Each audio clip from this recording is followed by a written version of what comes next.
Hey guys, it's the live stream of Missed Apex podcast. This is not the start of the show. This is just the bit where I say hi and talk about my life with my friends. Maybe a bit of F1 stuff. But if you click the link in the description, the actual number, I think it's blue, that will bring you to the start of the show. This is just some waffle. The waffle is a feature and not a bug. Hello to our Discord. Let's see if I've remembered to unmute and people can hear us. Stuart says it's Spanners. Yes, it is. Hello there, Stuart. Who else is hanging around in our live stream? Uncle Steve is in there as well. Oh, there's dozens. There's dozens of people watching us live. K-Ped is in there as well because Kristian Pedersen is here. He's here in the live stream. Agent of Chaos, Kristian Pedersen, promises me no swearing, no mention of butts. No, you are just on best behavior. Why are you crossing your fingers? Those fingers are technically crossed. Get them uncrossed. Sorry. Matt Trumpets is here. Oh, this sounds like a roast. Matt Trumpets is here. I, too, am here. Yep. He's so old. How old is he? It's that kind of thing. Right. We're all parents here. So I'm going to share. I'm just going to check that anyone can hear us. So can you hear us? Are we recording? Are we coming through?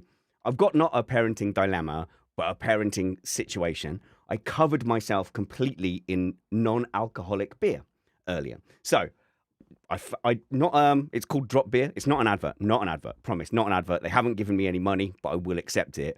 But it's the closest thing to having a beer from a non-alcoholic beer that I've ever experienced. Like, it's really nice, thick taste. Actually enjoy drinking it.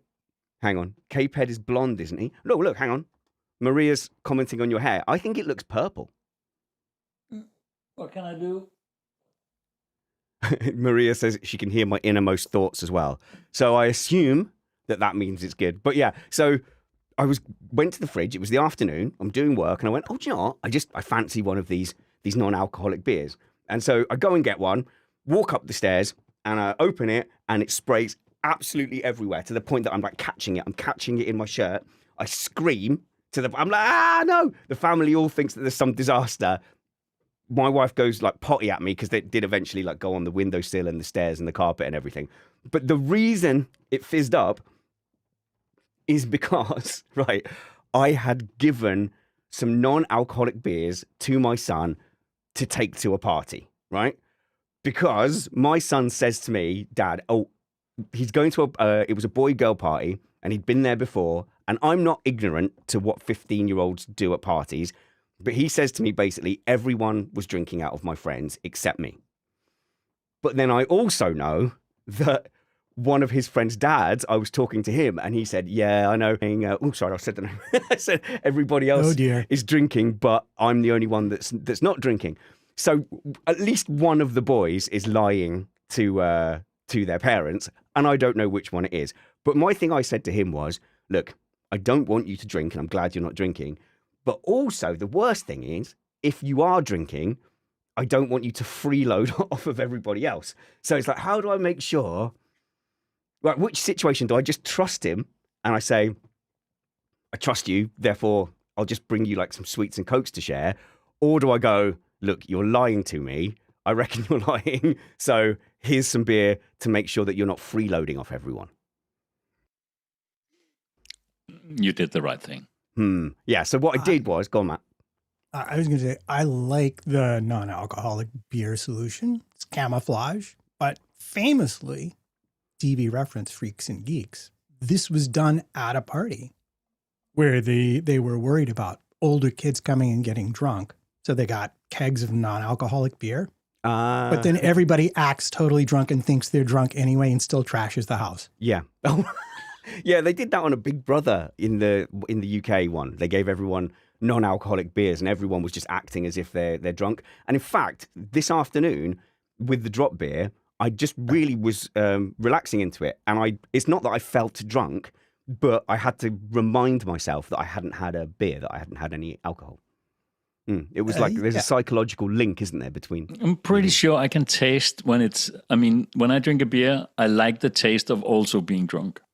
You like the taste of being drunk? Yeah, but it does it's the transition from having the first sip of the beer to the last sip of the beer.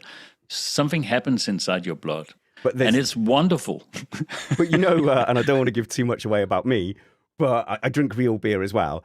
I said this on the radio before, is when I taste the beer, I know the cavalry is on the way. So obviously there's a delay between drinking it and feeling the effect. But if you've like had a rough day and like, oh man, I could really do with a beer, you start drinking it and your brain's like, yeah, it's all right. Settle down, everyone. The beer's on its way. Everything's going to be okay. So yeah, I can imagine that. But with him, it was more like, no, I'm not saying to lie that you're drinking, but have some non-alcoholic beers, and maybe you and anybody else who's not drinking, you're sort of also involved. It's a very normal thing to be holding a can. So in the end, I gave him a box of 4 of these and said, you can go and share them. And obviously he's just running around with them because he's like an idiot. He was wearing one of those costumes where it looks like an alien abducting you. And he's got his bag swinging around and everything. And he's not had any in the end. But he for whatever reason, he's put one of those cans in the fridge in front of the one I already had in the fridge. Anyway, so long story short, that's the one I picked up and why I got completely covered in non-alcoholic beer. Chris says, you're trusting him, but if he's lying and you find out you're going thermonuclear and the trust policy is gone, it's like, you've got a teenager, haven't you, Kristian? You've got an older teenager than me, and Matt's got a 20-year-old. These things just 21. happen. They're sort of in your control. We've had a big chat about it. I still want to cling on to this thing of maybe he's not going out and like partying and smoking and drinking and snorting or doing whatever. But 15-year-olds do that sort of thing. I've always been maybe sometimes too honest with my kid, and always tried to base our relationship on trust. So I would say with absolute certainty, I can trust him. Of course, there will be things that he will not say to his parent, which is just normal, and also things I probably wouldn't want to hear anyway. But if something bad happens, or if he tells me he's not drinking, he's not drinking. And I would even be okay if he was drinking. As long as we are telling the truth, it's okay what he does. I don't think that's good parenting, Kristian. I've armed my children with the ability to lie. Because you've got to get through the day. Well, true. You've got to get through that day, haven't you? It's so funny because my wife, she would argue with me when I've caught him lying. And I'm not saying like he's a serial liar, but he will definitely lie to get out of trouble. I think he will. There's a white lie. You can go through the world. But my wife gets so angry at me. I say he's lying. And she's like, my little boy never lies. I'm like, yes, he does. Go on, Kristian, sorry. No, it's fine. It's fine. I think children have to lie at some point, because that is how you learn not to lie. Or, you have to try all the things, right? Yeah. But as long as it's not about the really important things, or as long as they don't lie somewhere completely drunk by themselves or something like that, as long as you have a trust bond in regards to when the things are bad, you can always use your parents. I think you need that trust. I think that's the most important. Heraclea says, Spanners, you need to apply rules and repercussions. There will be heavy repercussions. But yeah, again, my 13-year-old went out and there was like a party in a village hall. And all the parents were also in a next door room and they were all drinking and getting pissed. And then I picked her up and she is so high. Like she's so high and like just excited. And so, we nipped out. We all went to the shop. And now she's acting super hyper. And I'm just like, I know exactly what's happened here. It turns out, but basically they never have sugary drinks ever. They've just never had sugary drinks. She got given drinks there and it was just like full fat Lucozade. And I think she was just fully like buzzing off of that pure sugar high from dancing and movies. But yeah. I think it's at certain points it's as bad for young kids, the sugar things. Yeah. As of course, too much alcohol is really bad, but the sugar things is going to destroy the health. Yeah. It's always been. It's a different show, isn't it? No. Hey, it's all parent. I love. Do you know what I really miss about radio? And Kristian's a former radio DJ as well. I do miss those kind of on-air, lifey chats, and then you can watch everyone's face around the table. If you're in a studio and you're saying about this responsible parenting thing I'm doing, and then you see the producer go quiet and looking down and going, exactly, Dave, do you let your children do X? He's like, because such and such a thing. But yeah, the best part about doing radio was the maybe last 3 minutes before live, right? So the mood you get into, Yeah, go from being just talking, being yourself in the studio, and then you turn into this like character almost. Yeah, yeah, exactly. Yeah. The professional guy. Don't worry, I never did it. I never did the transition. so Matt's known me for a long time, and obviously socially and out. And yeah, one comment we got once, which I'll never forget, is we were just in a pub, been there for about 30 minutes, and this guy turns around and goes, "Oh, you're just always like this." I was like, "What do you mean? What do you mean?" He's like, "It's not like a bit." I'm like, "No, this is just that's my entire personality." All right, good. Anyway, lovely chats. I've missed Kristian. I've not had an opportunity to speak to him for a while. Been a while. Yeah, we missed Matt in the last show, just because I like getting a little rotation going as well. I had the week off for the preview, and so Matt's had some time off in the week. But you, me, and Christina are going to do the Brazil preview as well, and I believe we have Van Gien joining us for the Brazilian Grand Prix. I've been watching a lot of old F1 races. I've literally just watched the 2007 Interlagos Grand Prix, and because we were preparing for the show, I also watched a bunch of highlights from Singapore 2008 as well. And God, my memory is so different to anything that happened in either of those two races. Crazy. But I am in the mood now to talk about some Crashgate stuff and some news. So let's make sure we record the show, Rich. Record the show. I'm spoiled because last week Uncle Steve was doing all the production and the switching. He may well be doing that a bit going forward as well. Offered to do it today, and I was like, I don't want to get used to it too quickly. And I thought that he was asleep, but oh my gosh, I would love it. I'd love it, Matt. I'd love to have like a proper full-time producer. Oh, it'd be amazing. Don't blame you. It's like 4:30 a.m. where he lives. Yeah, I know. Yeah, that's a tough ask. Patreon.com/MrApex. Yeah, because it's just the amount of times I get distracted as well. I did that preview with, Chris was the last show. And there was loads of tech problems. Chris was having an absolute nightmare. And then I'm trying to get him back on the call as well. So you could see when we were distracted by that.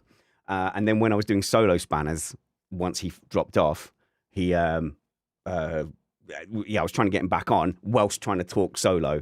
Obviously, if you've got a producer, all that is sorted. For those of you listening to the pre-show with Chris has an update for you guys. He said, sorry if anyone turned up there to meet him. They instantly went to another place. Chris had asked people to turn up on his date and say like, oh, are you Chris from Missed Apex? Oh, wow, I'm such a fan. This is great. So he wanted people to do that. They moved to a different place. But he said because about a dozen people asked, it went very well. A second date has been arranged. So there you go, Chris fans. All right, let's get that spinny car going. I suppose it's a revolving car, really, isn't it? Not a spinning car. Where's Kristian on the car? Yeah, let's do spotting. I'm at the front, right? On what's it called? The you're on the air intake. The air intake. You're the hot air. That's where all the hot air comes from. Cool. I mean, it's cool air. I like it. Someone used their brain. Matt on the tires is just trumpets on the tires. It's just perfect. That's so funny. Yeah, it's really well done. We have a tirey type topic today. There is a new one. There's a new car coming as well. Yeah, there's a new car. Like a new Missed Apex car? A new Missed Apex spinny car, yeah. Really? Nice. Yeah. Here we go. I try not to leave it too long now. This bit is fear. It's the fear of the button. It's the fear of the pulling the fader up, which Kristian will know as well. And you go, there's that moment as the intro music's going and you have to pull the fader up and there's no going back. You're in. And it is like jumping into the slightly cool pool on holiday. You will be fine in 30 seconds. But there's that really uncomfortable, like, oh, my shoulders are cold. Not the belly.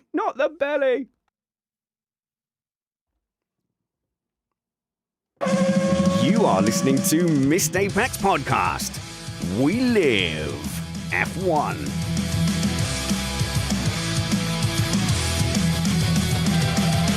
Welcome to Missed Apex Podcast. I'm your host, Richard Reddy, but my friends call me Spanners. So, let's be friends.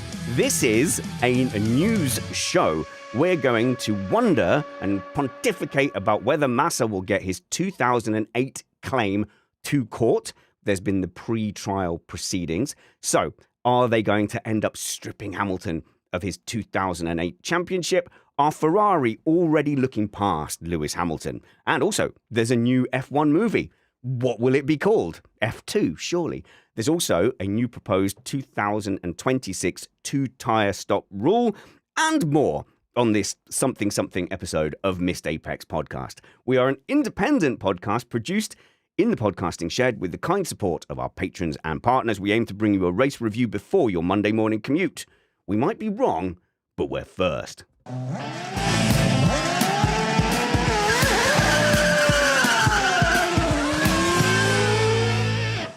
Now, will you believe it?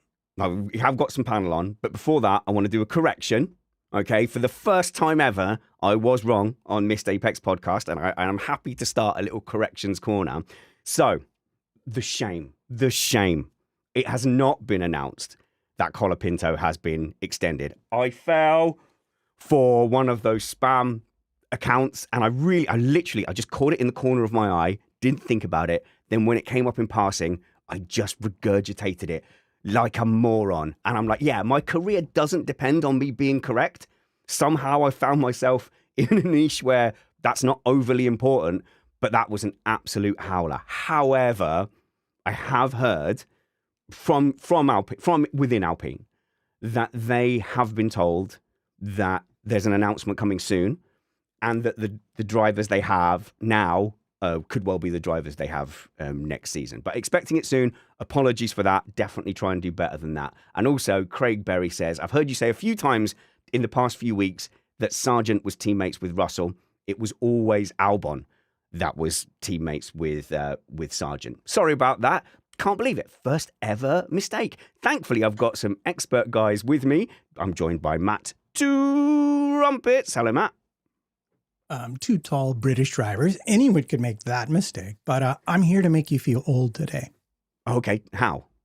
I'm hijacking the show momentarily for entirely personal reasons, but it's my daughter's birthday. It's her 21st birthday, so I just want to say happy birthday. Congratulations on the 2-1, and it's not a 6-7, but I think you'll get there eventually. Oh my goodness. Well, I still know her as a 8-year-old, as Roxy Cat. So happy birthday, Happy birthday, Roxy Cat. We're also joined from Denmark, a Viking, Kristian Patterson. Hello, Kristian. Another flawless host at the podcast, and we already said 6-7, so that basically stole my intro. That's the problem. Okay, excellent. That's the second show in a row that's come up, and I'm livid. I'm as livid as a Felipe Massa and his barrister at the pre-trial for the correction of the 2008 championship crash gate. So, Matt, are you all over this? What was said? What's happening at that pre-trial? And I'm gonna give you my theory that Bernie Ecclestone has been in on this from the beginning. I like your theory. I had that very same thought early on. Okay, so yes, I did a podcast with lawyers. Yes, we did talk about this. Yes, is it out? Not yet. Okay. I'll get the links when it's out, and we can, if you really want to go all legal nerdy, sure, you can go listen to that. But give us one notch down from full actual law podcast levels. Yeah. Fundamentally, the problem for Massa here is that they have the equivalent of a statute of limitations, which is about 6 years for bringing this kind of action. And I don't know if you're good at math, but it's 2025 and this happened in 2008. That's more than 6. Yep. That's all you got to know. So he has to, first of all, prove that there was some reason he should still even be allowed to have a full hearing on this. And that's where they are right now. On the Massa side, he's claiming that Jean Todt had suspicions. He's claiming that Mosley and Ecclestone knew and were intentionally covering it up to avoid scandal. And on the FIA side, they're like, son, look at some of those other races. Why this one? And why are you asking for it? They didn't make this point, but this is my real bugaboo. Why are you asking for the points for this one race to be thrown out when never in the history of back to 1982, which is as far as I looked, has a race had results thrown out because someone in it cheated? Oh, you're so never happened. So unlucky. The 1981 British Grand Prix was cancelled. No, it wasn't. Oh, by the way, you said Massey originally. I'm like, no, Matt, wrong, stolen championship. It just so he has a very large hill to climb, let's say. Ferrari doesn't seem to be on his side. Eccleston now is basically like, oh, well, you misunderstood that comment because it was a foreign language interview and they didn't really get it right. I don't know. There's a small chance they'll have a hearing as to whether or not the evidence is enough to go forward. But I won't say the lawyers were just laughing at it, but I'd say it's a vanishingly small probability he's done anything other than enrich his lawyer at this point. One thing is the way it all, just played out back then. It was, they had like 20 seconds of celebration, right, at the Ferrari camp. It was so horrible to watch from like a human point of view. Oh, this is in the finale in exactly. Brazil. Yeah. And now bringing it up, going into court and hearing what the lawyers are saying, because they are using arguments like, but Hamilton outdrove you no matter what. And just like pounding him with him not being good enough to win the championship in their lawyering words. That is twice now he's going to get slammed for that. And it's just such a, don't do it, Felipe, baby. A little bit of background for people who are unfamiliar with the crash gate. It's basically at the Singapore Grand Prix, Nelson Piquet Jr. was Alonso's teammate, deliberately crashed, and that made the safety car come out at the perfect time for Fernando Alonso. Fernando Alonso won. Lewis Hamilton, I think, came third, I think. And I can't remember who finished second, but he came third.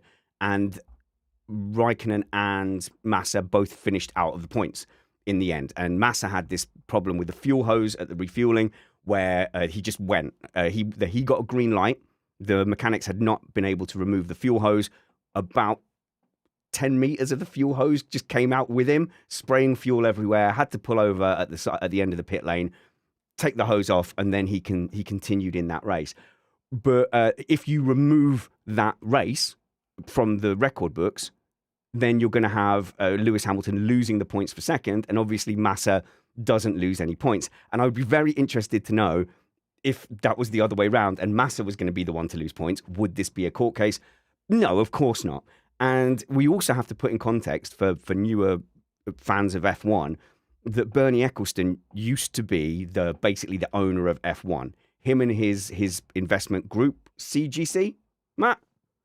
CVC bought out his group, bought control of it. But he post 2000 decision took over the commercial rights with his FOM, which is actually held by a holding company that's in the name of his first ex-wife on an outer island that's not subject to UK taxes. What? This is why we keep Matt around. Like, I don't know what he said, but he said it in American. So. He set it up to be incredibly complicated and difficult. He sold the business to CVC, was going to buy it back, was unable to buy it back, and CVC eventually sold it on to Liberty. Yeah, right. Yeah, but Bernie Eccleston was like the supremo in Formula One. Right. But even when CVC owned it, he was El Supremo. Yes. He did. We've heard stories about things that he did from people who were there. And he had a passing acquaintance with strictly following rules and guidelines. Yeah. And was much more interested in audience and what he thought would work best for the sport overall, even if it technically meant throwing out a contaminated sample here or there. And Spanner's opinion, I think there's enough weight of evidence to say he did not like Lewis Hamilton. He's made a flurry of comments against Lewis Hamilton, against anything Lewis Hamilton has tried to promote. He's been obstructive in Lewis Hamilton's fight for diversity and stuff within motorsport and Formula One. I think it's very reasonable to say he doesn't like Lewis Hamilton. And he likes Putin. Right, which I've got no. He loves Putin. He always talks so positively about him. Truthfully, yes, no. You can Google that. That he's on the record of that of those kind of things, and just some really pretty ignorant, in my opinion, comments have come out of him. And I was watching just now, coincidentally, I just stuck on Sky and I saw that they were running the 2007 World Championship final decider at Brazil, and it was Martin Brundle on commentary. And Hamilton had to get fifth to win that title, and Raikkonen was winning. And Brundle said, I spoke to Bernie Ecclestone, the boss of F1, on the grid, and he said, I want Raikkonen to win, and I hope Raikkonen will win. And you go, that is the boss of F1 saying, I don't want Lewis Hamilton to win, I want the other guy to win, and I think he will. And in that race, obviously, there's the Spygate stuff, lots of rumours that there were more sanctions placed on McLaren than we knew about. Lewis Hamilton left out on tyres in China and then crashes in the pit lane. And then in the Brazil Grand Prix, I'd forgotten that he had the glitch, a mysterious electronic glitch in this race. And you go, he lost 40 seconds from that. And then was just inexplicably on a 3 fuel stop strategy, which didn't seem to make any sense. Another little aside from that was the commentary was saying, if he can get up to 6th place, they can get Alonso to retire and then he'll win the championships. Nope. No, Alonso was never gonna do that. There is a flaw in that plan, and it starts with the letter A. Yeah, exactly. There was also the intra battleship, right? And I don't think McLaren could ever have handled Alonso being the champion that year. He was basically racing against the team from Hungary and on, right? Yeah, and so I'm just really painting this picture of Bernie Ecclestone does not like Lewis Hamilton. The person who will lose out from this would be Lewis Hamilton. He'd lose his championship. And the reason the case started was because of an interview that apparently Bernie Ecclestone forgot about to a magazine where he leaked information that him and someone who is now deceased had this secret plan to maybe do the one thing that would make the maths work against Hamilton and for Felipe Massa, but they didn't do it. They just decided to lie, and now we can't talk about it anymore because he's forgotten to do it. To me, you can just join those red bits of string all day long. Sorry, Kristian, it looked like you were shaping up. No. I was just agreeing so hard, Spanners, you go get him. I mean, he's 95. What is he going to remember anyway? What he said 3 years ago? And he has such a long record of being an unreliable witness. I mean, let's not forget, he was found guilty in a bribery case. He's brought up on tax charges. He's not going to be the guy you want to base your whole case on. Mosley, who was the other person involved in this, is long gone. And you would have to find someone else from that time with some kind of incontrovertible evidence, like literally letters saying, yes, that's right. We know this happened. We have proof it happened, but we don't want to say anything before the awards banquet because we really want Lewis to be champion, and we don't want any kind of a hint of scandal attached to it. I mean, yeah, right. Yeah, like they would ever write that down to begin with. And without PK Jr. coming forward, even if you were highly suspicious and had the telemetry, how are you going to prove that case?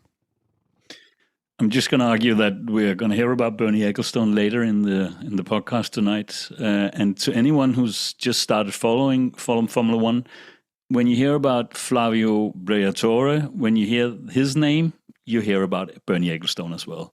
It's like the old school sort of Formula One, and even though he played like such a childish kind of type of guy when Liberty took over the Formula One rights and the management, he was, I think at one point he was not even allowed in the paddock, but he's still playing his cards, and his wife is like a major player in a different case, different topic tonight. Oh, and that will come out when we talk about the FIA presidential race, exactly. in which she is a very key character. Oh man, no, I'm not going to jump to that. I'm gonna stay with 2008 here for a second, because I went back and I made sure I watched that Singapore Grand Prix to try and get the events in my head, and then obviously I ended up accidentally watching the 2007 Brazilian Grand Prix as well. I had said that we were going to do a classic race review, and when I started thinking about it, I was like, oh no, this needs more thought. So I will take suggestions in the email, in the inbox, feedback@missedapex.net. It also needs to be a race that internationally people can find and can go and watch as well. But it sent me down a rat hole. I think I watched a race from 1994. I watched the British Grand Prix there, and I watched a couple of other highlights as well. And yeah, I definitely want to do it. I want to do a classic race review. But with watching that Singapore 2008 race, I didn't remember why it was advantageous. But at that time, there was a rule that they would close the pit lane. they closed the pit lane if there was a safety car. So Fernando Alonso goes into the pits, has his pit stop, and really it looks like quite an aggressive strategy. He's gone light on fuel, therefore comes It's into very the pits early. It's very early for everyone. It was a senseless strategy. That was the first clue. Lap 12. Well, I suppose the only argument for it would be you qualified lighter because you would start with the fuel that you qualified on. So there was some, and then originally I thought it was lap 49. On the broadcast, they used to put how many laps were left and then the total laps at the beginning. So that threw me for a little while. I was like, why is his first stop on lap 49? No, lap 12. So he's done his first stop, lap 12. And the commentary is saying, yeah, this is poor. This has gone terribly for him. And then the safety car comes out with the crash, and it's Nelson Piquet Jr. And it's not a dangerous crash. It's a slow corner, and it's a crash from kind of accelerating too much and getting his rear end out. Crashes into the corner. Hilariously, in practice, you can see him practicing how to do that and has like a practice crash, and then comes on the radio going, sorry guys, it was just bouncing around. So he's obviously like rehearsed. There's quite a lot of effort has gone into this. He's rehearsed the crash. He's rehearsed what he's going to say on the radio, and then he's kept it a secret for the rest of the year before saying it. But yeah, because the pit lane closed under a safety car, no one else could legally come into the pits.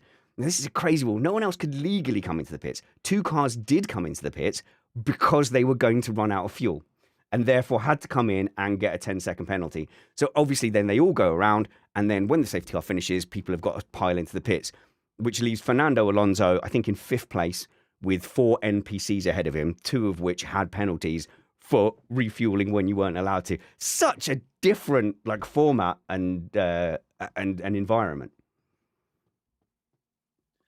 Something about the refueling made it theoretically you would think of it as like 3 qualifying sessions, right? You just go all in until the car is just empty of fuel, and then new tires, lots of fuel, just drive it all you can. But in the end, it turned out to be sort of like what we're seeing today, all just everyone using the same strategies, and then all of a sudden you knew he has to pit again because yada, yada, yada. So even though it sounds exciting, it ended up being less exciting, I imagine, compared to today. Especially so because it became very difficult to even know who was raising whom. Yeah. No, if you had really divergent fuel strategies, you'd have no clue whether or not that person ahead of you was your direct opponent or whether they were going to finish a minute and a half behind you. No, and this is it. I think I tuned into one of the highlights and I was looking at the timing tree. Obviously, it's highlights, so it's skipping a lot. And like I said, there was NPCs up front. There was the Williams of Rosberg, who wasn't mega competitive that season, and then like a bunch of other names. And you go, why aren't the commentators crazy excited about these guys being up front? It's like, because of the randomness. You just don't know. And in the 2007 one, you had Hamilton trying to get up to 5th. And then you go, he's really pushing. He can't. Oh no, he's got to refuel. And we just didn't know. It was just like, So whenever people talk about bringing refueling back, that's always the thought that comes to me, that comes to mind. But yeah, then the really interesting thing that relates back to the court case is I had completely forgotten how awful Massa was for the rest of the Singapore Grand Prix. Like, definitely there was potential to go back up the grid and score some points, not go and win the race, but he was going off at corners. I mean, there's an implication that maybe some damage from the fuel hose, but not to make him just bin it straight into the wall. So, like, he had his own crash as well later on, and then his crash put off, I think, Sutil, who went and caused another safety car. But yeah, like, his driving was pretty poor. And here's my hot take, because somebody said Kristian is really well lit from his own hot takes, and so I'm jealous.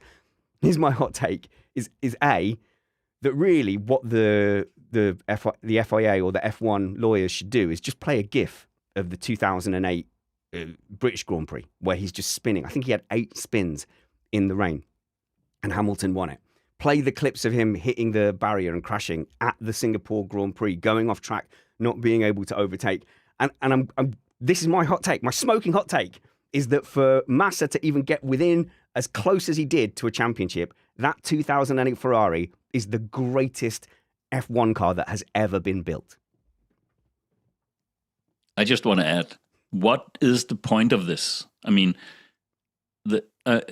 I could imagine if he would gain some sympathy or something in the end, because he's not going to win this, and they probably know that from the beginning. So there must be some other thing they want to gain with this, and the sympathy is just not there when everyone can see it was very well earned for Hamilton to win the championship that year. It was not never a master championship in anyone's eyes. I think that was just something that mathematically just happened on the last race. It was Hamilton's championship, so. He's not going to win it on merits. He's not going to win it academically. So what's the point here? The FIA or the F1 lawyers made a good point, which was if this goes to court, the court is going to have to act as if they're like a referee questioning umpiring decisions, back in the day. So I don't know. I think maybe it's he's been convinced by lawyers who will pay him lots of, who will be paid lots of money. Or maybe he's hoping for a settlement, or maybe, just maybe, he thinks he's got a case. I like the settlement argument. He doesn't have a case, but he does have some leverage, and he can make them look kind of bad. But you don't really understand it, because the point was made to me. These lawyers that he has, they're not free. They cost lots of money, whether he wins or loses. So if you don't have a lot of money, it's not like they're going to take this, what we call in the U.S. on a contingency fee, where if we win, I take a bunch of money. Otherwise, you owe me my expenses. No. Someone, either Massa or someone behind him, has fronted for this to happen. Ooh. And there's certainly people out there who are no longer allowed to be in Formula One, but do have lots of money, for whom this might be, couch change. But it fundamentally, it feels like he's trying to make them look bad. And he feels like he was robbed of the career arc he would have had if he'd won the championship. But it's just flawed thinking from the beginning, statistically. Yep. It's going to be an embarrassing ceremony if he does win. They're going to drag Hamilton out. They're going to bring the trophy out and hand it over like Fisichella did when Raikkonen handed a race-winning trophy back to Fisichella after the incorrectly stewarded something 2000 and something Brazilian Spa? Grand Prix. No, it was Brazil. It was Interlagos in the wet, and it was Alonso smashed into a stricken Mark Webber on the wet pit straight. I'm sure that was the one. We're testing memories. Whose brain has deteriorated most in the last 20 years? I think that's actually a race worth looking up and watching as well. It's my brain that's most. Oh, is it? Heraclea says, do you think the PKs are supporting him in this? Ooh. Okay, let's move on. Right. Interesting. We're going to talk about the FIA president thing. Oh, you've just set off my smart speaker. Stop. Something What you did I said, say? just don't say it again. Don't, for the love of all that's podcasting, please don't try and remember what you said and repeat it to set off my smart speaker, if that's all right. Okay, so we do want to do the FIA president thing. We do want to do the two-stop rule for 2026. But since we've got a TV guy here, if you didn't know, Kristian was a Danish heartthrob TV star, pop icon in Denmark. People used to put flower petals in the street as he walked by, and they'd go, "There goes Kristian." Let's talk about the broadcast. So there's been a lot of complaints this year about the broadcast quality, missing action, bad direction, too much focus on the partners. I'm interested in your opinion. Having watched a bunch of old races, I was watching that 1994 British Grand Prix. I got about an hour into it, and clearly Murray Walker needed the toilet or something, and it just went quiet. There was about 3 or 4 minutes where it just went quiet because there was nothing to cut to. And me and Kristian are radio presenters. We know the main reason we know the lengths of all the songs is because you go, "Oh, I wonder if I do need the Eagles. I need an Eagles track for this one. I'm gonna have to. I'm gonna need a little 12-inch. The 12-inch. Yeah. Let's play the full bit of Mr. What's the sun is Extended shining cut. in the sky? That one. Yeah, that's New Order, Monday track, Yeah. New Order. That's Yeah. a long, good one. Gives I you a think bit it's of 7 time. minutes or something. Wow. But there you go. But Murray Walker clearly just had something to do. Broadcast was just silent, just purely silent on live TV. The things that they were saying were fairly simplistic. There was only really very basic tech information. When there was a penalty, we didn't know what it was for. There was hardly any replays actually there as well. and you didn't have your timing tree. It was actually really hard to follow anything other than the very specific things that the camera was following. Also, like no live timing either. So a very reasonable thing to do from coming from that experience, and then watching a modern F1 one and going, wow, we are spoiled, Kristian. We are spoiled. It's a bit like watching old football where they kick the ball and it flies maybe half a meter and lands like a rock. And then everyone runs to it and spark. That's the same evolution that racing has been through. But I also think back then, maybe early 2000s, you used the race for your nap, right? Nap so you watched the start 100%. and then you just napped and then you watched the ceremony and there was Schumacher and that's all. And then turn off the TV. It's a completely different game now, and I think they've become really, really good. But something has happened this year in regards to the headlines you were just mentioning. I think there's a quite big difference in how they produce it from track to track now. And from my understanding, it's the same crew everywhere except Monaco. So I think that's changed now, isn't it? Isn't it? Yeah, maybe they've taken over they parts took over Monaco, of the Monaco show. Yeah. But still, I think you can tell a difference in how they produce it, especially the shots to VIPs, the shots to the garage. There's always been this thing where you find the person, you film the person, and then you do the zoom, right? And everyone watching this knows this zoom is going to be like 12 times zoom, and you're going to look at all the blackheads on the nose and at the end of the zoom. And you're not going to watch any racing in this zoom. And this is like a 3-4 second zoom. They should just stop doing those zooms. They should keep them at 1.5, maybe, before you get to think, you get to think, what is the person being filmed now going to do, or how is the person going to react when they see themselves on screen? Then you see their reaction. Then you feel with them as where am I going to look now? I'm going to, and you are in that environment psychologically, and that is just not a good place to be. Yeah, and I agree with you. It's frustrating. The timing of replay seems to be set regardless of the on-track action. And it's really getting to the point where a good TV director has a feedback loop with their comms people. And what their comms people are saying informs where the director goes. But because the director has all of the pictures, the director can also inform the commentator of other things that are going on. And what I find in the last season and a half, is that a bunch of really interesting, very tense, strategic things happen. And it just seems to catch people by surprise. And I'll go back to Mexico. In the Hamilton-Verstappen turn 4 debacle, lap 6, no one even mentioned that Max didn't make that corner. No, in fact, you're the one. How do you miss that? Matt, you're the one who pointed that out to me. Like, you're the only one on the panel who saw it. And you saw my reaction in real time going, what? Yeah, and I feel like you have all these strategies from midfielders that can potentially impact people making stops from the front, what kind of traffic you're going to be in. I feel like a couple of years ago, maybe even pre this whole regulation set, I feel like they were better at catching, like, oh, they're pitting now to avoid the undercut. They're pitting now to not be in this traffic, or they're waiting to pit because they're trying to clear this car. We're just not getting that anymore. At some point, I had a feeling that the people producing the race for TV were completely isolated from the people controlling the rules and the decisions and stuff like that.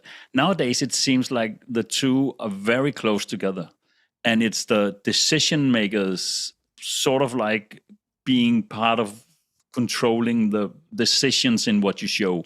For instance, listen to Alonso's comments after Mexico. He was so annoyed that no one had broadcasted his radio because according to himself, he had he had solved the big mystery of how many points everyone should be having and stuff like that. You know Alonso stuff, right? He knows it all.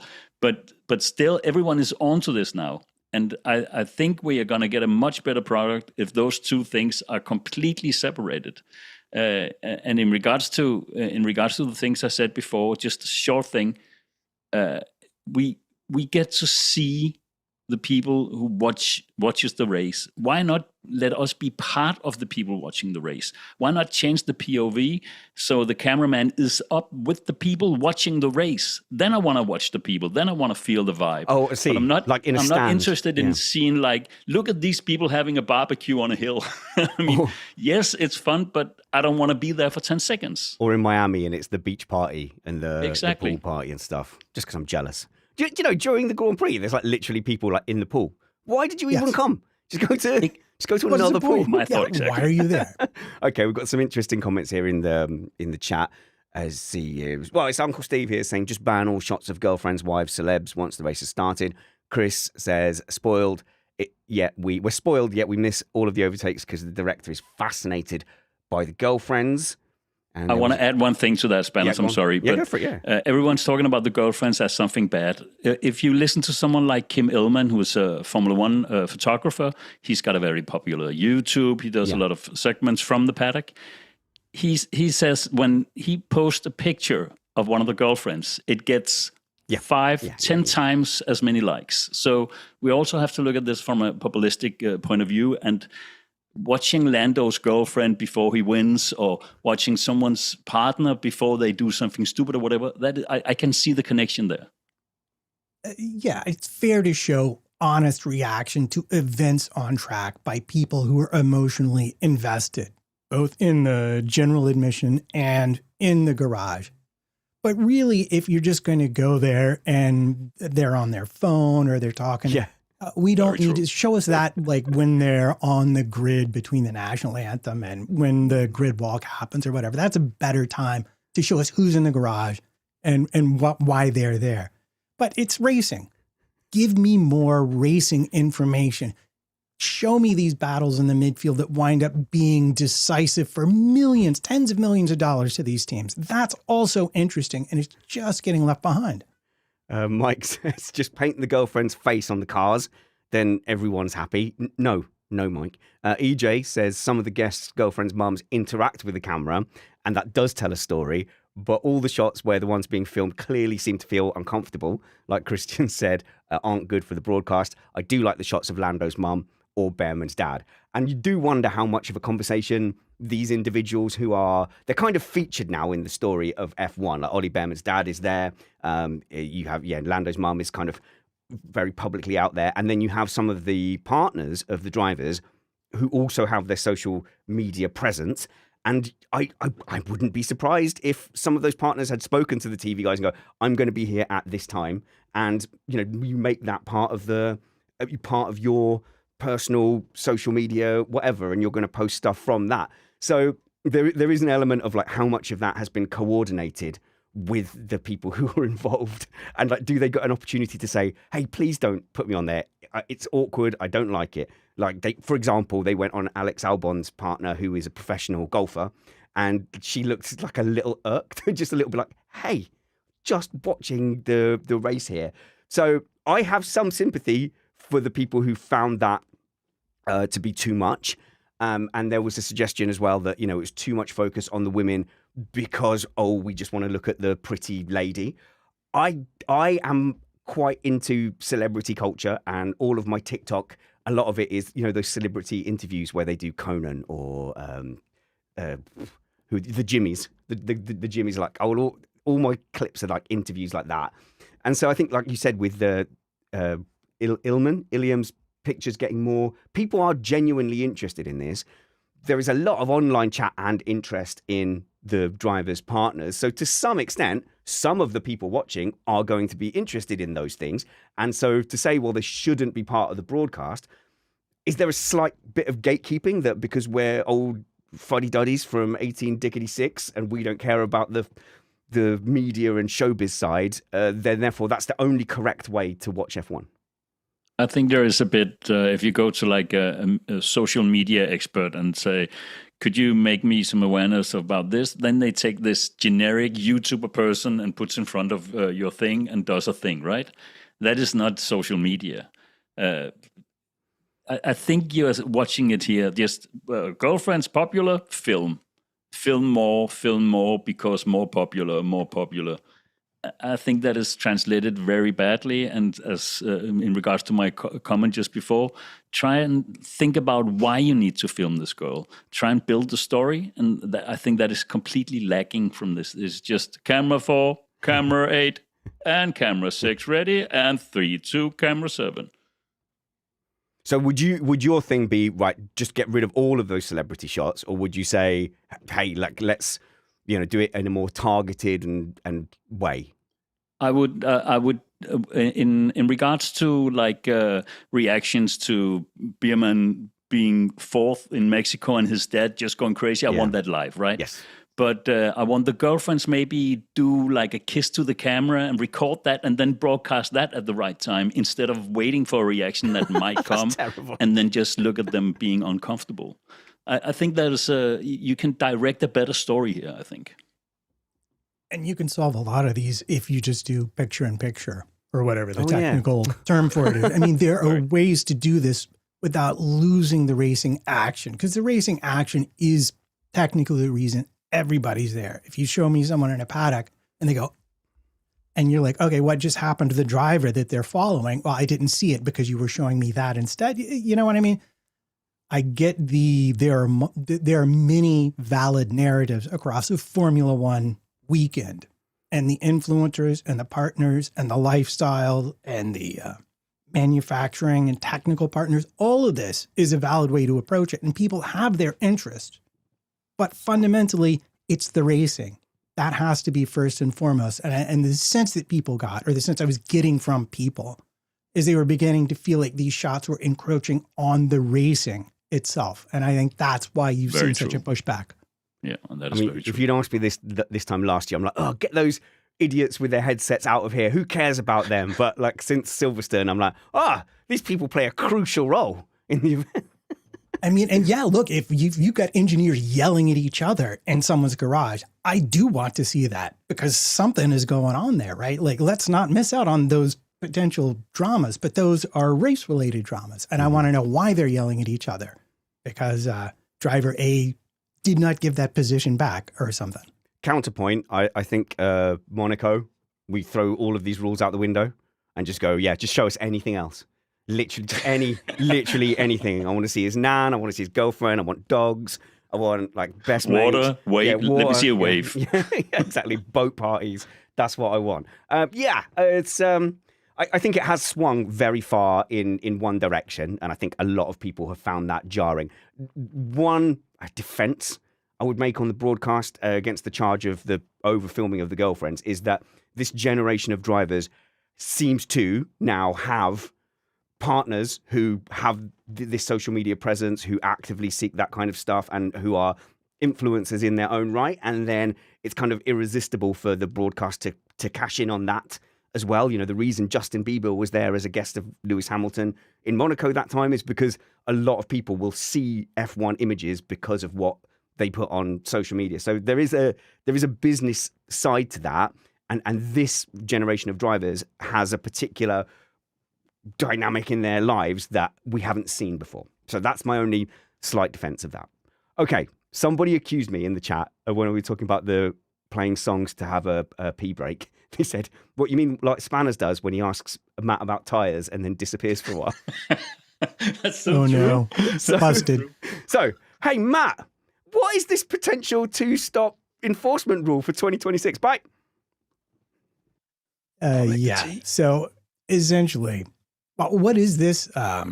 Is come up in the press that they're proposing mandatory 2 stops for next season as a way to, I don't know, make the racing more exciting, because it might not be due to the technical limitations we have discussed previously. And I definitely have a very strong opinion about this, but I'm going to ask Kristian first what he thinks. I mean, I think the timing is a little odd. And maybe they know something that we don't know. So maybe there is a reason for this. Maybe there is some recharging going on here. Maybe is it a tire thing? But it's it's probably not just for our sake. I would argue that it's most likely not because of us. Well, so I will get to my take on this. Is first of all, they've got different tires next year. They're going to be a slightly different size. They're going to be a slightly different weight. You've got brand new and very different regulations. Racing is going to be there's going to be one team that gets it very right. Which a one? couple of teams that might be there or which thereabouts. And there's going to be a lot of teams that get it very wrong. So we may not be in for the most exciting season because it's the first year of a regulation set where we both have new power units and new aerodynamic regulations. But having said that, I look at this year, I counted up races, two-stop races with the finisher in the top 10. And there were either 9, if you leave out Monaco, which was mandatory, and China, where Hamilton finished 6th but got disqualified, or 11 out of 24 races were either all 2 stops or had 2 and 1 stops. The ideal is you want a 1 stop and a 2 stop being close enough that teams will pick one or the other, and you have that fight at the end, which I really want to go back to Hungary and say, look at Piastri on the 2 stop chasing Norris on the 1 stop at the end of the race. That was incredibly exciting. That's what we really want. Once you start mandating things like, did a 2 stop fix Monaco? No, it really did not. No, it was horrible. It made it worse. Yes, this is my point. It reduces the window of strategy. So instead of having like 6 or 8 laps where a 1 stopper might happen, with a demanded 2 stop, now that 8 laps is 4 laps, twice times your 11 teams. Everyone's going to pit in the same 2 or 3 laps. They're going to be in exactly the same strategy, and it's just going to be dull as dishwater. I have an idea. Everything bad on this podcast starts with me saying I have an idea. How about if we normally, Kristian, it's I'd prepared this earlier. That's normally. Have you got our lawyers on the line there, Scanners? I didn't prepare this earlier. How about pit stops with no humans involved and no speed limit? Oh my God, the union reps. That would make it like, imagine if you could do like a pit stop in 7-8 seconds more than an ideal lap. Then you could have like 3 pit stops in a race. So the serious point of that is you want to reduce the pit stop delta. So one of the ideas, and mine's worse than yours, one of my ideas was instead of a long pit lane, every team has their own short individual pit lane at some point of the track. So So you got I welcome it so hard. Ferrari are like, what, we've got a pit at the top of Eau Rouge. Yep, good luck. Just randomly that was chosen for you. No, you're not wrong. Years and years and years ago, I was going to write an article about this. This is like 2015, I think. And I went back and looked at pit stop times. And you go back to the race where Hamilton was catching Alonso and Vettel and everyone in Montreal. That was the basis for the entire Pirelli, chocolate tires. And the pit stop times were between 12 and 15 seconds because there was no pit lane speed limit at all. So you could stop and you could make that time up much more easily. Now, they've raised some pit lane speed limits back up to 80 kilometers an hour or maybe 100 kilometers an hour. But safety is safety. They're only going to do that so much. So realistically, either you cut off more of the track with your pit exit or your pit entrance so that your overall time loss is less because you're having to drive less of the track after you emerge. Or you shorten, as you say, you have to shorten the length that is run at the pit limiter. Now, my personal favorite that everybody hates, and this is only theoretical, this goes back to Formula E. Do you remember the year in Formula E or the years where they had to change cars? Oh, yeah. Yeah. Right. And so I went to see the race in Brooklyn, and what they had done is they'd actually set up the pit boxes opposite each other. So if you were to be able to rearrange your paddock, you would immediately halve the length of track that was required to be limited. If I remember this correctly, though, their paddocks was made out of tents. It was like a tent village. It was very much tents. Yeah. Oh, it was wild. Yeah, so I got in so much trouble my first year there. You were, yes, because Matt was speaking to people he shouldn't have spoken to and being in places that taking pictures of things that I was not allowed to take pictures of. But yeah, so that would require like major restructuring, like my idea of 20 Yeah. individual pit lanes. No, 11. But it's individual. kind of this. It's the same idea, Yeah. which is you shorten the limited amount and you cut off more of the track till you get back to a 12 or 15 second pit stop. At 12 or 15 seconds, a lot of stuff is going to change. I remember watching the Formula E races where they switch cars, and there's this little thing about safety when switching cars, where you have to make sure that he's belted in correctly, right? So there was a So maximum. you have to put, you have to put in like they have to do it within a time frame. So it's always going to be like the same default time they all gain. It's the same in GT series and Le Mans WEC, and it completely ruins the pit stop strategy game because everyone's just the same time, basically. Yeah, so they had a minimum pit stop of 30 seconds, I think. So everyone had to Something be like that. stopped for at least 30 seconds. I actually think the major problem with this rule is a sticking plaster reacting to, the sort of things that Russell was saying, where it's going to be a one-stop race. You can't really overtake, so it just depends where you qualify. And what we've got as well is it's always more beneficiary to eke out the one stop than it is to come and do a whole nother stop and do this delta. I was chatting with Matt earlier, and apparently the last race that won with a one stop was Austria. So that was the last time this season. With a two stop. Two stop. Yeah, the only time the one stop basically didn't win for the last time was Austria going back. And so what you've got a lot of non-action where people are just managing those tires, and because you can now. So the tires, I believe, are more conservative than they were last season. So they last longer. There's no cliff. The thing that made it exciting back in the day with the chocolate tires was if you stayed out too long, you would just start bleeding seconds a lap. And then therefore you've got like crazy undercut options. But that doesn't happen now. The undercut feels like it's less effective everywhere because the sort of the working window of the tires is too broad and then they're lasting too long. So there's no incentive. So here they were saying, well, if you do two stops, you've got more opportunities for the undercut. Yeah, but you've got two weaker undercut opportunities than you used to have. It's not the pit stop itself that is good. People are thinking, well, the pit stops make a difference. Adding two pit stops in a boring race it just means that the two stopper becomes the equivalent of the one stopper now with the lack of strategy. The reason it's good when there's two or three stops is because that is a symptom of the tyres having a bit of fall off, of them not lasting for a full half a stint, of needing to pit that is the thing that makes it interesting. It's not the actual pit stops themselves. I also think there's a slight problem with, I would love for them to have, let's say, qualifying tires with 10 laps to go, right? And then after 10 laps, they just completely fall off the cliff. Would be lovely to have this tire, but as soon as someone realizes they can do 11 laps, they will try to do 11 Exactly. laps. Then the tire explodes and everyone is saying Pirelli is trying to kill the driver. And that is just bad publicity. So it's a lose-lose strategy, basically, for the tire manufacturer, unless they make tires that never goes anything wrong with or can just last for an entire race. And that is what do you call that, a situation? It has a saying, that is a bad situation. Thank you. Because that did avoid you the situation of you saying ass on our live stream. Oh, did I say? Oh, did I say that? I think actually it was you who said that. Twice in a month, spanners. Ugh, naughty. Right, Matt. I can tell your kids are getting older.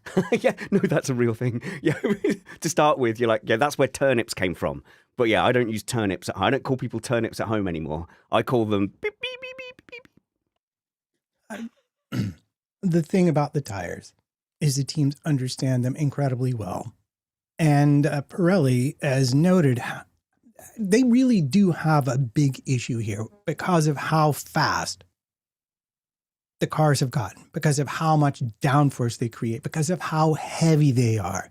They're very, very limited in how far apart they can step these tires. And a lot of what in slower categories makes a bigger difference between soft and medium and hard tires, just as not as actual things, but as just relative comparisons, is the fact that they don't have to make a soft tire that absorbs the energy at Maggots and Beckett's, for example.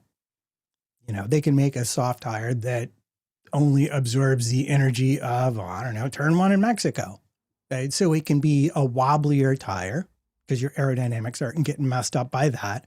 It can be much grippier, but it overheats easy. And then the tread itself goes quicker. So the degradation happens more.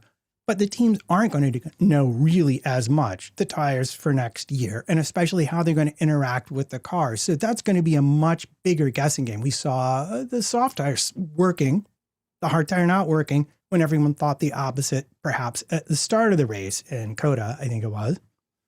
And so you're going to get a lot more of these in-race decisions, people making correct guesses about tires that give them advantages or disadvantages.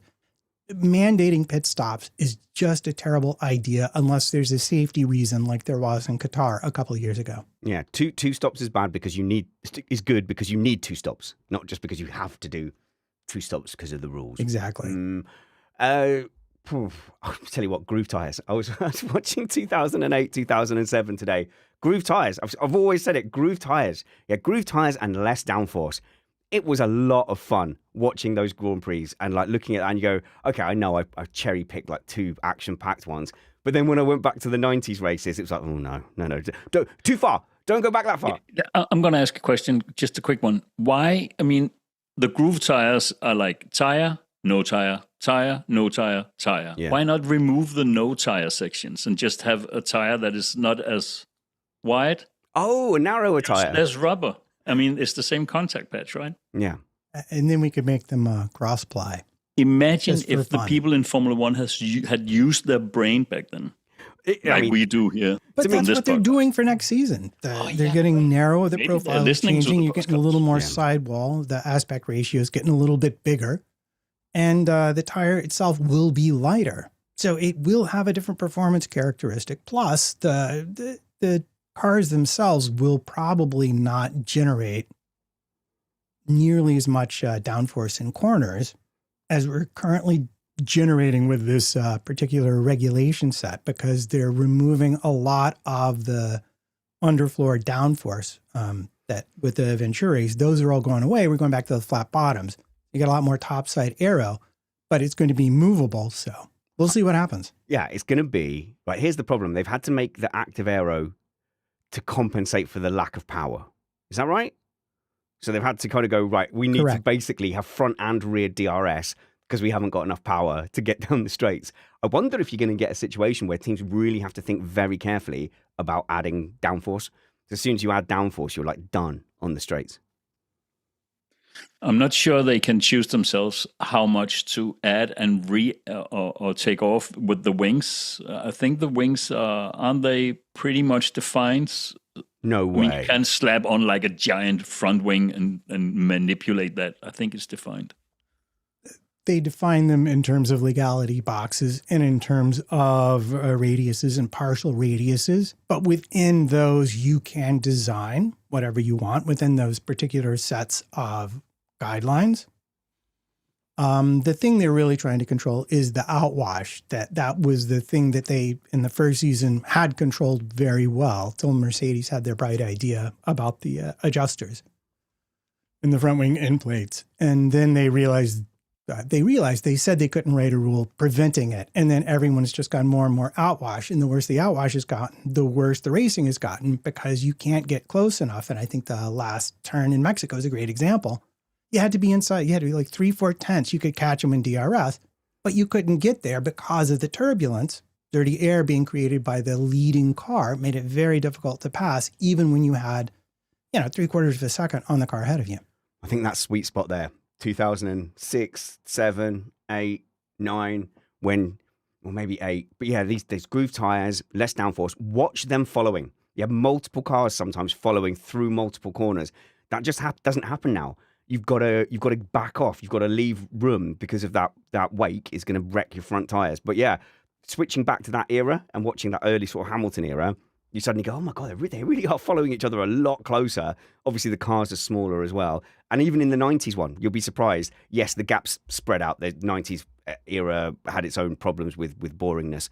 But yeah, they can race. They can follow each other compared to now, where you don't see them close at all. It's a completely different thing visually, I do suggest you go back and look at that. But yeah, it's aero. Just to rip the wings off. Just rip the wings. One season, rip the wings off.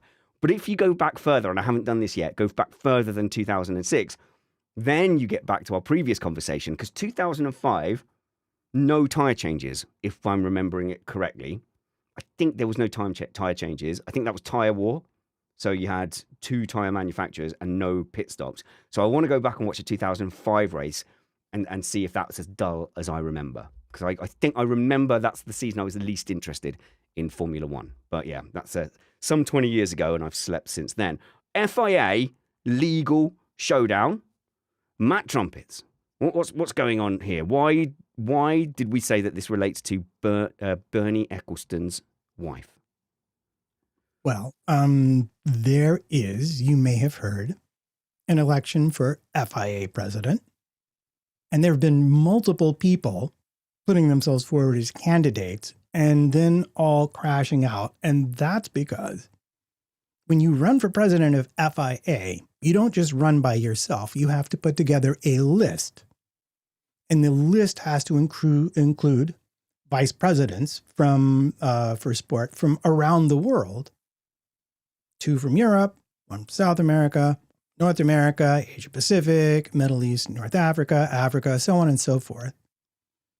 And it turns out there is only one of these vice presidents for the entirety of South America, and you'll never guess who it is. Peter Pan. Exactly right. Fabiana Ecclestone. Wow. And if you say Ecclestone, I've heard that last name before. You would be right. That would be Bernie Ecclestone's wife. So essentially, there can only be one.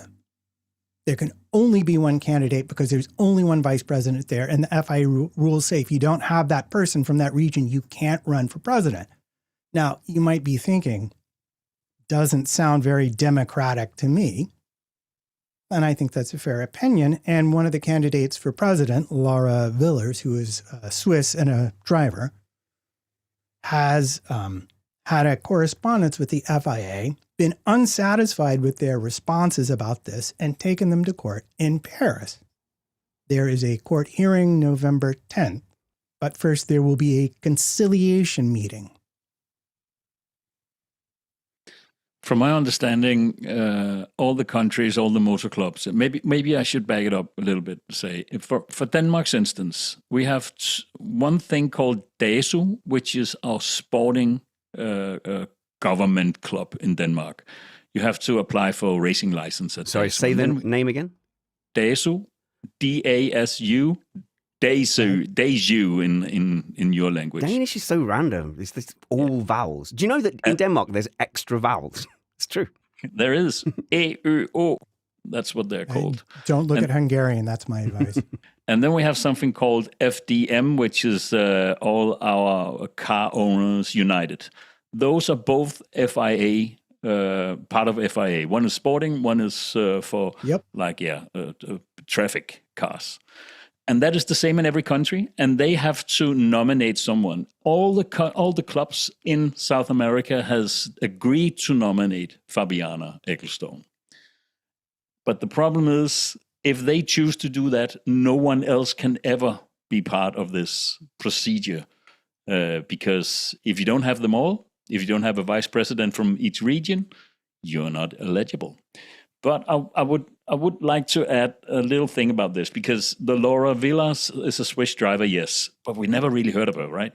No. And all of a sudden she is applying for this role, which is, I mean, to be serious, no one would ever consider Laura Villers as an FIA president just out of the blue all of a sudden. And then just a couple of days, maybe a week before the deadline, this new girl called Virginie Philippop, which is like a social media type of person, journalist, presenter, communicator, runs for the presidency as well. These two things have happened. And by the way, the Tim Mayer guy, the ex-Formula One guy who was running against him, he dropped out, right? The only serious candidate, I would argue, I think that's fair to argue that, in the contest, he dropped out. These two are used for something. These two persons are tools Oh. being used in some sort of way. So like a cannon one fodder. is Cannon probably fodder. there to do like the lawsuit, and one is probably there to do something else, or maybe to do the same. But I would suggest that Tim Mayer probably has more to do with this than anything else, and maybe also David Richards. Yeah, I think you'd not be wrong. Meyer supports Villers and is positive about it. He's actually got a thing called FIA Forward.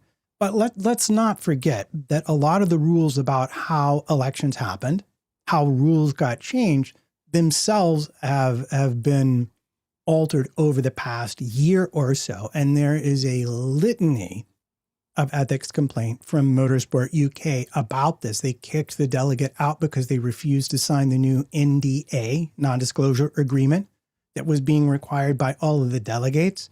They've threatened legal action about this.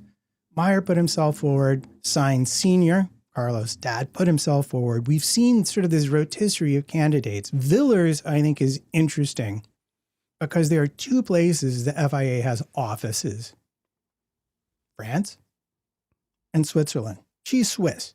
So it may be there is, as you suggest, a behind the scenes strategy group about this. And they have decided that she is the best suited candidate to bring this lawsuit. That wouldn't surprise me at all. But November 10th, the whole election could be put on hold by a French court.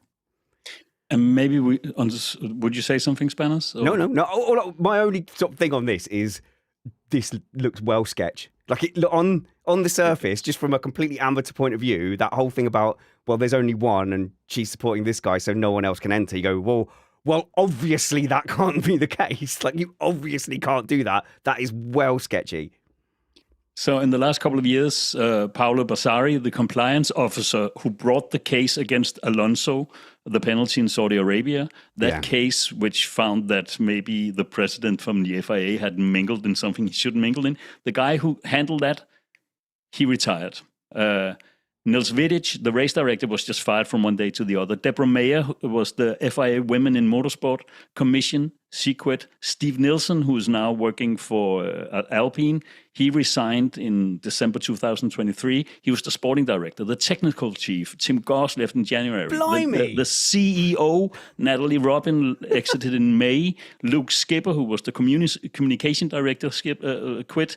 Jakob Bangsgaard, mobility secretary general, and Robert Reed, who was the deputy president for the sport of FIA, and one of the guys supporting Ben Sulayem.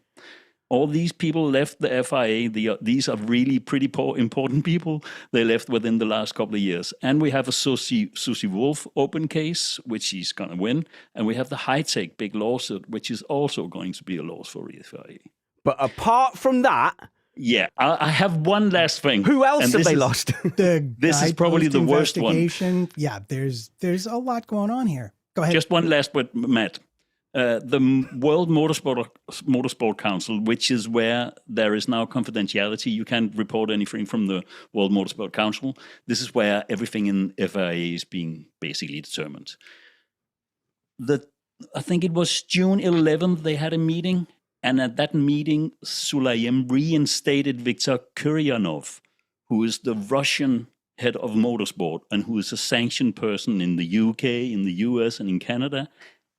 The FIA has now just looked away from all the restrictions from the war and are just inviting in the Russians again.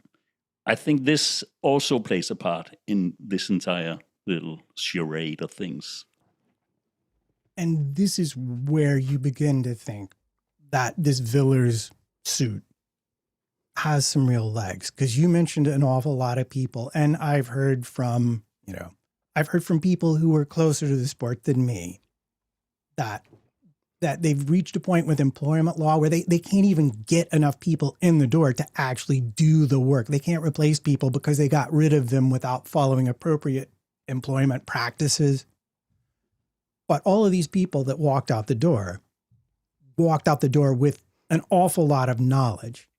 And you have to think that that's going to be a very big part of the picture that's going to be painted for this court if and when we get to an actual hearing or trial, I'm not sure. It's French, so I'm not sure exactly where it falls, civil, criminal, trial, hearing, whatever. But they are going to have the papers, the notes, the text.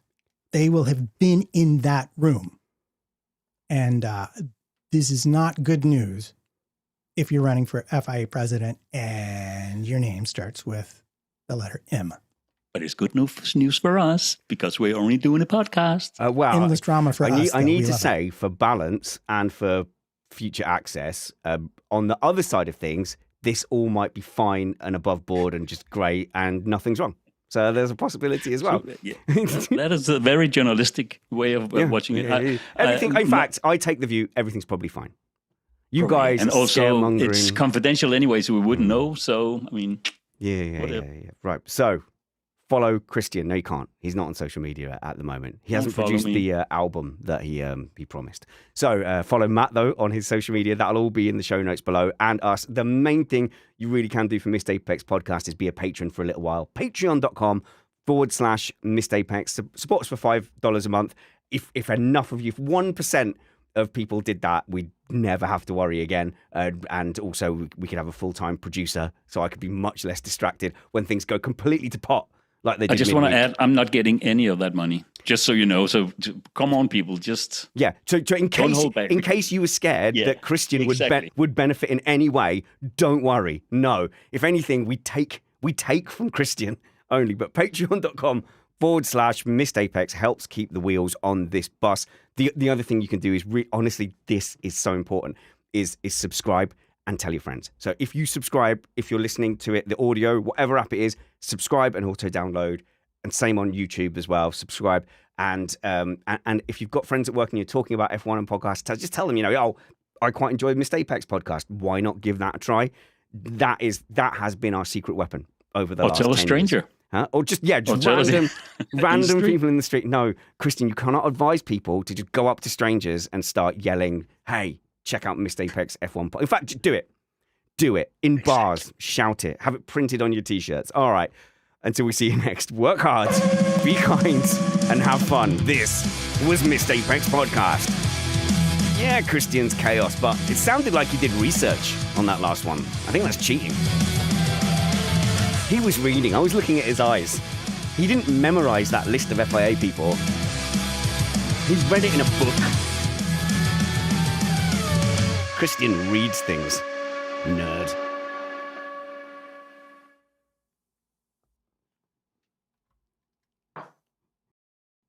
I was about to say clear, and it's just one last bit of shoddy audio from you. How did you ever survive on radio, Kristian? I don't know. I think I had a producer. We're still on stream, yeah. Did the producer ever say, stop slamming your cup down? Stop being you. Stop reading poems about stalking famous people. All right, sorry, I put it back on the stream to yell at you for that. Right, but anyway, we're going to go. Bye. And mute.